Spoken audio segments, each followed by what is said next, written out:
ఈ ప్రాంతం అంతా నేను బాగా తిరిగినాను. జగిత్యాలకు కూడా చాలాసార్లు వచ్చినాను.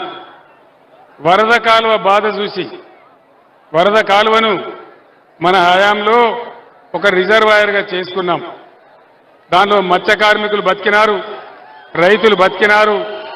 రైతుల చెరువులు నింపడానికి అవసరమైన ఓటీలన్నీ పెట్టి అప్పుడున్న విద్యాసాగర్ రావు ఎమ్మెల్యే గారి ఆధ్వర్యంలో, చొప్పదండి ఎమ్మెల్యే గారి ఆధ్వర్యంలో, బ్రహ్మాండంగా బాల్కొండ ఎమ్మెల్యే గారి ఆధ్వర్యంలో వరద కాలు వెంబడి ఎన్ని కావాలంటే అంత తుమ్ములు పెట్టి బ్రహ్మాండంగా చెరువులు నింపుకున్నాం. ఆ చెరువుల కింద రైతులు వ్యవసాయం చేసి బ్రహ్మాండంగా బతికినారు. ఇలా ఎందుకు వరద కాలువని ఎండబెట్టినారు అని నేను అడుగుతా ఉన్నా.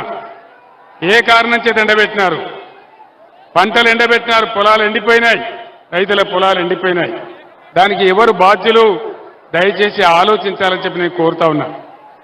మీ అందరు నేను ఒకటే